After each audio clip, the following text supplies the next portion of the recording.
Terima kasih untuk kesempatannya. Saya Immanuela Adeorsula Resmol, NPM 218311046, jurusan Hubungan Internasional. Di sini saya akan menjelaskan terkait mata kuliah Diplomasi Teori dan Praktek mengenai sejarah diplomasi dunia dalam arena berbeda. Baik, di sini saya akan menjelaskan sejarah diplomasi. Diplomasi adalah praktek mempengaruhi keputusan dan perilaku antar pemerintah asing atau organisasi antar pemerintah melalui dialog, negosiasi, dan cara non-kekerasan lainnya. Secara histori, diplomasi artinya pelaksanaan hubungan resmi luar negeri antar negara-negara berdaulat, biasanya bilateral atau multilateral. Diplomasi biasanya mengacu pada hubungan internasional yang dilakukan oleh hubungan antar diplomat profesional dengan memperhatikan berbagai isu dan topik yang dibahas antar kedua belah pihak. Istilah diplomasi berasal dari bahasa Prancis yang memiliki akar dari bahasa Yunani yang berarti diploma. Jenis-jenis diplomasi dibedakan berdasarkan dua jenis. Yang pertama diplomasi tradisional dan yang kedua diplomasi modern. Diplomasi tradisional merupakan diplomasi yang menyangkut satu pemerintah negara dengan pemerintah negara lainnya secara resmi. Diplomasi tradisional lebih mengarahkan isu-isunya kepada isu-isu tinggi seperti peperangan, perjanjian perdamaian, serta batas-batas negara. Diplomasi tradisional lebih bersifat tertutup dan rahasia. Berbeda dengan diplomasi tradisional, diplomasi modern sangat diramaikan oleh intergovernmental organization atau NGO dan non-governmental organization atau NGO. Asal mula diplomasi modern di Italia Utara pada awal Renaissance, di mana pertama kali didirikan pada abad ketiga di bawah pemerintahan kepemimpinan Francesco Sforza.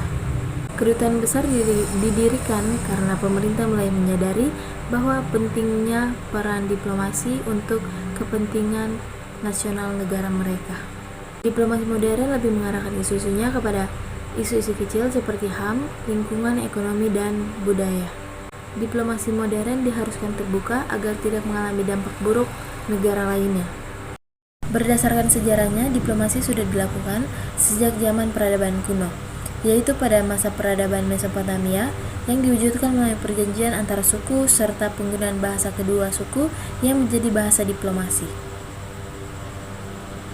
Kembali pada peradaban Mesopotamia, selain terciptanya perjanjian antara suku serta penggunaan bahasa diplomatik pertama, peradaban Mesopotamia juga telah melahirkan kegiatan diplomasi untuk pertama kalinya, yakni antar New Kingdom dan Near East.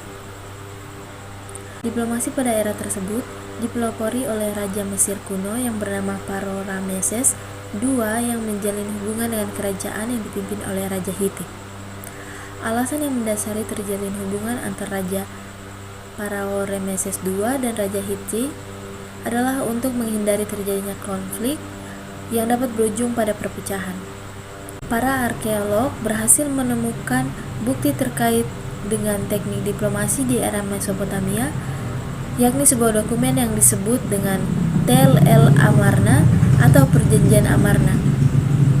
Perjanjian ini diyakini sebagai perjanjian tertua yang pernah ditemukan sepanjang sejarah. Setelah era Mesopotamia, era Yunani kuno juga turut memberikan kontribusi dalam sejarah perkembangan diplomasi. Sistem negara kota yang dianut pada masa Yunani kuno menuntut perwakilan antar masing-masing negara kota agar selalu terhubung dan menyampaikan pesan hingga melakukan proses negosiasi. Hal inilah yang membuat pada era Yunani kuno pertama kali tercetus utusan diplomatik sebagai perwakilan dari masing negara-negara kota, yang pada mulanya utusan diplomatik ini hanya sebagai perwakilan dari negara kota dan menjadi penyampaian pesan dan melakukan proses negosiasi di dalam internal suatu negara saja.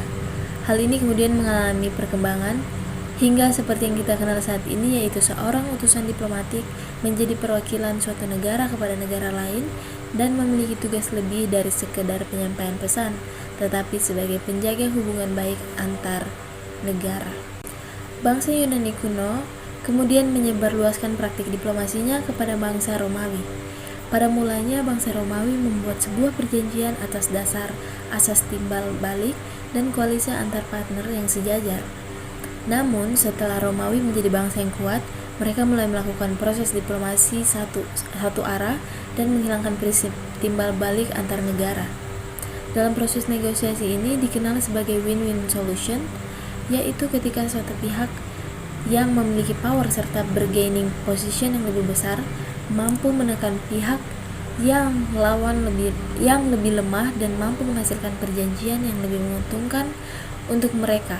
Sementara idealnya satu perjanjian dari hasil negosiasi diraih dengan hasil win-win solution atau perjanjian atas dasar timbal balik. Semua pihak mendapatkan keuntungan yang serupa dan tidak ada satu pihak yang lebih diuntungkan dibanding yang lainnya. Memasuki abad ke-17, pengirim dan penempatan diplomat secara permanen merupakan praktek yang umum di antar negara-negara di dunia. Abad ke-18 dikatakan sebagai periode keemasan praktik diplomasi. Dalam abad ini, terdapat 3 kecenderungan dalam evolusi diplomasi. Pertama, adanya pengakuan umum yang diberikan kepada sebuah sistem yang secara umum menerima hukum internasional. Yang kedua, pengaruh kelas politik militer yang berusaha untuk melenggarakan sistem feodal. Kemudian, memainkan peran besar dalam diplomasi. Kedua, pengaruh kelas politik militer yang berusaha untuk melanggengkan sistem feodal. Kelompok ini kemudian memainkan peran besar dalam diplomasi. Yang ketiga, muncul seiring dengan perkembangan teologi, tipe diplomasi seperti ini sangat erat kaitannya dengan konsep bourgeois, salah satunya seperti yang dipraktekkan oleh Inggris. Memasuki abad 19, praktek diplomasi menggunakan metode-metode baru guna menghadapi persoalan-persoalan baru. Orland Nicholson dalam buku berjudul Diplomasi mengatakan bahwa terdapat 3 perkembangan yang mempengaruhi praktik diplomasi pada abad ke-19, yakni perkembangan bangsa-bangsa, bertambahnya apresiasi tentang pentingnya public opinion, serta perkembangan cepat dalam bidang komunikasi. Sementara memasuki abad ke-20, terdapat 2 hal yang cukup signifikan dalam perkembangan praktek diplomasi, yakni lebih terbuka kepada publik dan munculnya organisasi internasional sebagai salah satu aktor serta wadah dalam melakukan diplomasi. Terdapat perluasan cakupan isu dari kegiatan diplomasi dan diplomasi konvensional hanya berfungsi pada isu keamanan, kemudian berkembang ke arah ekonomi dan kesejahteraan. Namun seiring dengan perkembangan yang terjadi dalam dunia internasional, beberapa isu seperti isu lingkungan hingga isu hak asasi manusia turut menjadi perhatian dan bahasan dalam praktek-praktek diplomasi. Isu-isu baru ini kemudian dikenal dengan isu low politics, untuk membedakan dengan isu high politics yang diasosiasikan dengan agenda diplomasi tradisional.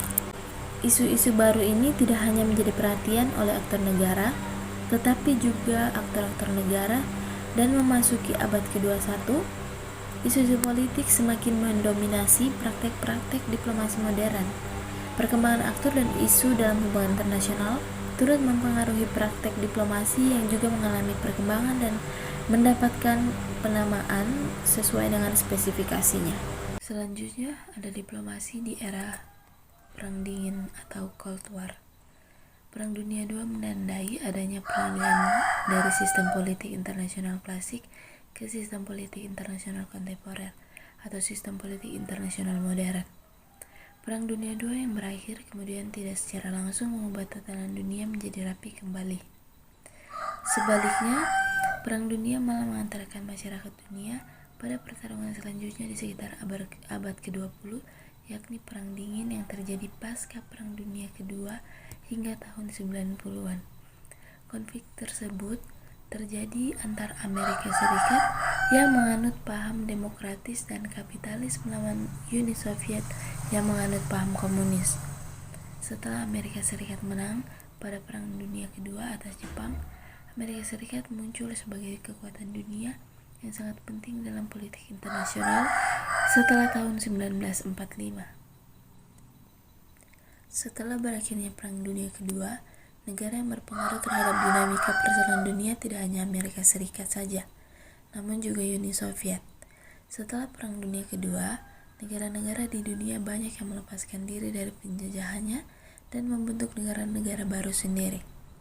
Pada saat banyaknya negara-negara yang melakukan pelepasan diri terhadap negara penjajahannya atau melakukan dekolonisasi, kedua negara superpower, yakni Amerika Serikat dan Uni Soviet, menyebarluaskan paham-paham atau ideologi-ideologi yang masing-masing dianut oleh negara mereka kepada negara-negara yang melakukan dekolonisasi agar secara tidak langsung dapat memperluas kekuasaan dari Amerika Serikat dan Uni Soviet sendiri. Paham-paham ideologi yang disebarluaskan oleh Amerika Serikat dan Uni Soviet bertolak belakang. Amerika menganut paham liberalis yang mendukung kerjasama dan menjunjung tinggi pengakuan HAM, khususnya hak-hak individu, seperti contohnya kepemilikan modal individu.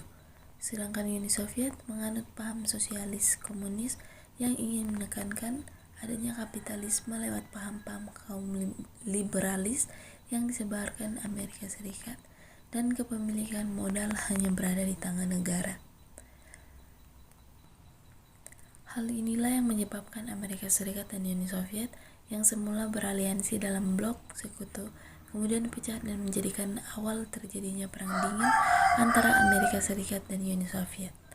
Pengaruh antar kedua negara superpower ini menjadikan sistem internasional pada waktu itu menjadi sistem internasional bipolar, yang merupakan internasional yang didominasi oleh dua negara superpower.